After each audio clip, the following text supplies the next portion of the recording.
Hi there, welcome back to my channel, or welcome to my channel if you're new here. So in this video, I wanted to just kind of distinguish between fear and intuition. I'm not going to go too much into what intuition is. I already made a video on that, so if you are interested, I'll link that below and you can watch, kind of like what it is, how to recognize it, all that good stuff. But today I kind of want to talk about fear, because a lot of times we're told that, well, that's a fact. I mean, fear is part of ego, and it is part of our more lower selves or human selves. And fear is very helpful. It keeps us safe. But there's also the irrational kind of fear that actually hinders us and limits us. So a lot of times you'll hear people say that, let your intuition guide you, don't let your fear guide you. But a lot of times, even though your intuition is guiding you, there's still a lot of fear at play. And I just wanted to quickly talk about how to determine what's what. Basically, what I just want to talk about is how can you tell when fear is creeping up and it's legitimately warning you and telling you not to pursue and not to go forward with something, and when your intuition is actually telling you to go forward, but there's so much fear in the way. So how do you differentiate between the two types of fear? The real one that's saying no, that's still your intuition, your instincts, right, saying no, and then between your actual intuition saying yeah, this is good for you, this is the right path for you, but you have so much fear and you can't tell if it's is it my fear saying no, or is it my intuition saying yes, but there's just so much fear because I'm a human. So I'm gonna go over that. So what I boiled it down to is 3 different types of fear that we deal with, or 3 different situations, I guess. So the first kind of fear is the fear where you are, so all of them are, you're scared, okay? So they all have that as the most prominent emotion is fear, being scared, okay? So the first one is you're scared, okay? You feel, not good, anxious, worried, all of those emotions. And underneath that fear, there's a genuine sense that you are in danger and that you actually might die, that your survival is being questioned, or it's not safe for you. So that kind of fear is why we have that biological built-in system, to our instinct basically to tell us when something is wrong and to abort mission. So an example would be you're walking down the street and there's some creepo guy watching you from afar, and your instincts kick in, you start getting scared. And you're that's not good, that's not safe, let me go find safety. So that would be your fear saying, do not pursue. Let's say the guy is hey, come here, I have something to show you. Yeah, your fear is correct in saying, do not approach this man or this person and just keep walking, find some help. Okay, so that is real solid fear, and the way that you can tell is below the fear, the actual emotion of the fear, the feeling of the fear, below that, it's rational. You can tell that you're in danger. There's an actual physical danger that you are in. And this might not be physical danger all the time. It could be mental danger, or some sort of abuse, or some sort of toxic person that you're around, that your health is literally questioned, your mental health, your sanity, your safety, obviously. So it's really just you have this deep sense that, okay, something is wrong here, something is not right, and I am genuinely scared for my life, right? So your life is literally being threatened in some way, shape, or form, on some level. Okay, so then the second type of fear is, again, you have fear at the forefront of your mind. That's the prominent emotion. And underneath that fear, however, is excitement. So you're really, really scared to do this thing, to make this change in your life, or to pursue something or whatever. You're really, really scared. But underneath it, you feel a sense of excitement, a sense of aliveness, a sense of passion for it, even though it scares the shit out of you. This could be a huge change, moving from a different country, country to country, state to state, or something like that. This happened with me when I was moving from Chicago to Colorado.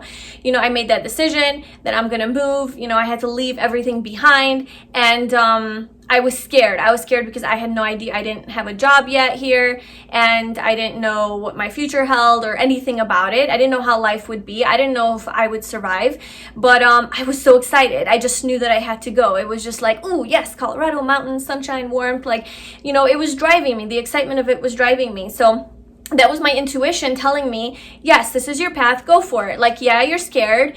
It's normal to be scared, but that fear is not communicating with you that this is not the right path for you. That fear is just a normal reaction to a big life change, you know, getting out of your comfort zone.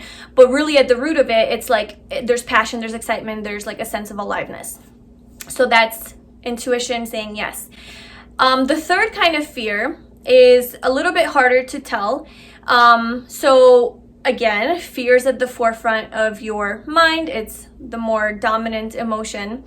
And underneath the fear, you feel a lot of anxiety, worry, nausea, and like you would rather die than to do this thing that you have to do. So it makes you feel so nauseous. You're scared as shit. Like, you're scared.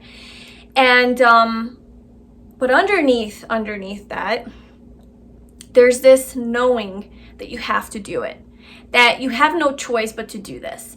And you know on a conscious level that your life is not being threatened. So you're safe and you're secure, okay? But this is more of like an emotional fear, like a mental fear, a psychological fear, an ego fear. So like a good example would be like public speaking, right? We all hate it. Like, I was in college and I hated it. And I knew I had to do it. Like, I knew I had to give this presentation in order to get an A in the class, you know? Or to like pass the class or whatever. Like, I couldn't get around it. I was so anxious, you know? It's not my favorite thing. But so even though I was scared, and even underneath the fear, I had still so many negative emotions, like nervousness, nausea, like, again, I'd rather die than to do this. But underneath that, on an even deeper level, was this knowing that I have to do it and that I'm going to survive, that I'm going to be okay, and that my life is not actually in danger, right? I'm not in danger. This is not an actual real threat. This is just a threat to my ego, and it's just uncomfortable. But you know you have to do it. It's like, you know you have to do it to advance to the next step in your life, or to get an A in the class, or to graduate, or whatever the case may be. Or you have to meet your partner's parents, and it's like, oh God, like, I don't want to do that, you know? It makes you nervous, but like, you know you have to do it. It's just something you have to do. So yes, there's a lot of fear. Underneath it, there's even more fear and anxiety and nervousness and nausea and just feeling like crap and shit. And you might feel like that's your intuition saying, do not pursue, because my body's talking to me. Look, I'm so nauseous, like I can't eat, I don't have an appetite.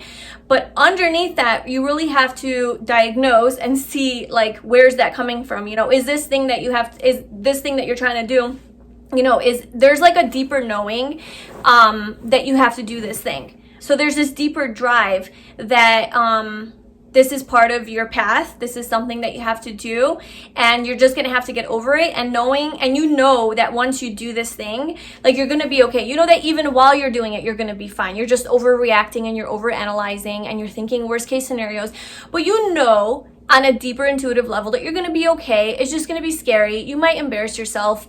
You might be awkward, you know, whatever. But it's just something that you just have to get over. So that's your intuition saying, yes, pursue. Despite the nausea, go into the fear. Go where the fear is. And this is where, like, that whole concept of, like, go into the fear, because that's where, like, the biggest growth and gain is. That's that idea. It's not like that first kind of fear where you're, like, legitimately, like, you should not approach a situation. No, don't go into that fear. That's like rational, real fear, telling you that you will die. But fear 2, which is easier because you're excited, you got that, you know, that passion driving you. So it's like, oh, I'll get over the fear. Like, the excitement outweighs the fear. So that's how you do that. But in the third scenario, you know, the intuition, knowing that you have to do this, does not outweigh the fear and the anxiety and the nausea. That's way down here, and your fear's all up here. So that one's a hard one to get over, because you actually have to override all of this and push through and persevere and just have faith in yourself, believe in yourself, and do it and face it and come out on top. Because once you do that thing that you're the most scared of doing, once you do it, you are going to be so proud of yourself, and you're going to be so much stronger. You're going to realize that, like, oh my God, like, I did this thing that I'm so scared of, and it wasn't even that scary. It wasn't even that hard. I was just like being stupid about it. So you just realize how strong you are and how capable you are. And then you know, the next time that you come into a situation like that, you're gonna look back and be like, oh, I remember that time last time when I thought it was a big deal, but it wasn't. Okay, so let me just apply that to this situation as well. And you get stronger and stronger and stronger and stronger. And then as you go through life, that third kind of fear starts to turn into that second kind of fear, where it's driven by more excitement rather than anxiety and nausea and things like that. So I hope that that was helpful to kind of give you like an idea of what's going on with that fear and intuition stuff. If it was helpful, I'd love it if you left a comment and like this video, and subscribe to my channel for more videos like this. Also, if you would like more resources to help you on your spiritual journey, you can check out my website at followyourownrhythm.com. And if you would like to work with me and get some coaching and guidance, I will leave the links below to how you can do that. I'm sending you so much love and all the best. I will talk to you soon. Bye.